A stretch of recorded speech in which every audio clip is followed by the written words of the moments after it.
No último vídeo sobre crescimentos exponenciais, eu deixei um problema para você resolver. Se você não assistiu o vídeo ainda, pode conferir clicando no card aqui em cima. O problema consistia em uma folha de papel, que rasgávamos ficando com 2 pedaços. Depois rasgávamos cada pedaço ficando com 4, e repetíamos o procedimento, ficando com 8, 16, 32 e assim por diante. Depois montávamos uma pilha com esses pedaços de papel. A cada 100 pedaços, tínhamos 1 centímetro de altura na nossa pilha. A pergunta era: quantas vezes precisaríamos rasgar o papel para que nossa pilha tivesse a altura do Empire State, que é 381 metros? Fica até o final desse vídeo para ver a resolução desse problema, entender como os logaritmos surgem naturalmente na matemática e ver como eles foram revolucionários na época em que foram criados.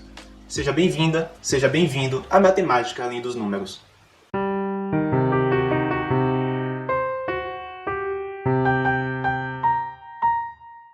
Pode pegar sua calculadora e calcular comigo. Vamos inicialmente converter a altura do Empire State na quantidade de papel que precisamos. A altura dele é de 381 metros, e isso é equivalente a 38.100 centímetros. Multiplicando por 100, que é a quantidade de pedaços a cada centímetro, temos 3.810.000 pedaços.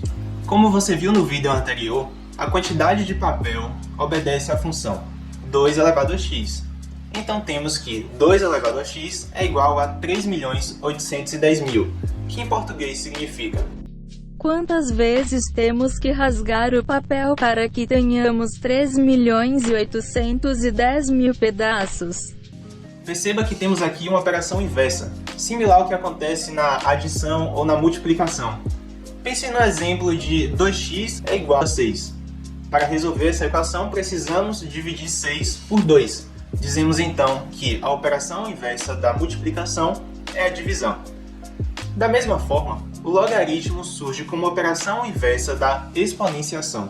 É como se o logaritmo fosse uma máquina, onde você coloca a base e o resultado na entrada, e na saída sai o expoente. Então o log de 3.810.000 na base 2 quer saber exatamente quantas vezes temos que multiplicar 2 para que tenhamos 3.810.000. Segundo a calculadora, precisamos rasgar o papel aproximadamente 22 vezes. Pause o vídeo e teste você mesmo, elevando 2 a 21,8614. Se você tentou calcular diretamente o logaritmo pela calculadora, deve ter encontrado uma certa dificuldade. Isso acontece porque a calculadora tem apenas 2 bases de logaritmo. A primeira, representada pelo botão LN, significa que tem o número de Euler como base, mas não trataremos dessa constante nesse vídeo. O segundo botão, representado por log, significa que calcula apenas logaritmos de base 10. Quando a base não está indicada no logaritmo, como é o caso da calculadora, fica implícito que se trata de um log de base 10. O nosso problema é que precisamos calcular um logaritmo de base 2. Mas não se afobe, jovem matemático. A seguir, vamos ver algumas propriedades dos logaritmos e você vai entender como mudar a base de um logaritmo para poder calcular qualquer um na calculadora. Sempre que você vê algum logaritmo, tente associá-lo a alguma variável. Por exemplo, em um crescimento exponencial da velocidade em função do tempo, o logaritmo representa a quantidade de tempo até que se alcance determinada velocidade. Voltando para o problema do papel, o logaritmo representa a quantidade de vezes que temos que rasgar um papel para ter determinada quantidade. Eu vou utilizar esse exemplo para que você possa entender melhor as propriedades dos logaritmos. Suponha que você pegou uma folha de papel e rasgou 3 vezes, ficando com 8 pedaços. Em logaritmo, isso significa que log de 8 na base 2 é 3. Agora você pegou outra folha de papel e rasgou 4 vezes, ficando com 16 pedaços, o que significa que log de 16 na base 2 é 4. Agora você pegou uma folha de papel e rasgou 3 e depois 4 vezes, totalizando que você rasgou 7 vezes. Mas a gente viu que 3 é log de 8 na base 2 e 4 é log de 16 na base 2. Então temos que log de 8 na base 2 mais log de 16 na base 2 é 7. Quando rasgamos o papel 3 e depois 4 vezes, isso é equivalente a dizer que multiplicamos a quantidade 2 ao cubo por 2 à quarta, que é igual a 8 vezes 16 ou 2 elevado a 7. Então, 8 vezes 16 é igual a 2 à sétima. Em logaritmo, isso significa o quê? Significa que log de 8 vezes 16 na base 2 é 7. Mas como vimos, 7 já é igual a log de 8 na base 2 e log de 16 na base 2. Então, igualamos essas duas coisas, ficando com log de 8 na base 2 mais log de 16 na base 2 é igual a log de 8 vezes 16 na base 2. De um modo geral, podemos dizer que log de b vezes c na base A é igual a log de b na base A mais log de c na base A. Essa propriedade chamamos de logaritmo do produto. Agora vamos supor que você rasgue 7 vezes, ficando com 128 pedaços. Mais arrependido, você cola alguns, ficando com a quantidade de pedaços que você tinha antes dos 3 últimos rasgos. Isso é equivalente a dizer que você rasgou 7 menos 3 vezes, ou 4 vezes. Isso é equivalente a dizer que precisamos dividir 128 por 2 3 vezes, ou dividir 128 por 2 ao cubo. A ideia aqui é que a cada rasgo a menos, dividimos a quantidade de pedaços por 2. Em linguagem logarítmica, vamos dizer que log de 128 na base 2 menos log de 8 na base 2 é igual a log de 128 dividido por 8 na base 2. De forma geral, log de b na base A menos log de c na base A é igual a log de b dividido por c na base A.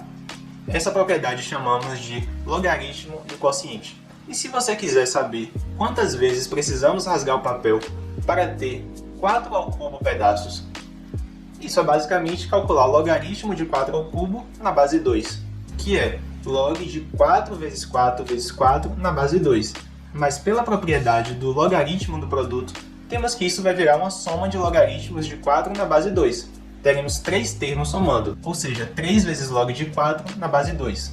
Dessa forma, sempre que tivermos um logaritmo de b elevado a n na base A, isso será igual a n vezes logaritmo de b na base A.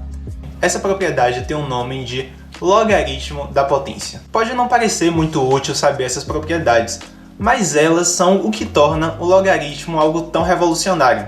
Isso porque ele surgiu em uma época em que a ciência estava se desenvolvendo a todo vapor, principalmente a astronomia. Cálculos cada vez mais elaborados precisavam ser feitos, e os cientistas passavam a maior parte do seu tempo realizando procedimentos meramente mecânicos, simplesmente porque não tinha calculadoras capazes de realizar tais cálculos. O índice de divórcios crescia drasticamente, simplesmente porque os maridos não tinham mais tempo para ficar com suas esposas. Tá, isso eu inventei. O fato é que eles precisavam de uma ferramenta que simplificasse as grandes multiplicações e divisões que eles tinham que fazer. E as propriedades do logaritmo do produto e logaritmo do quociente ajudaram eles bastante nessa tarefa.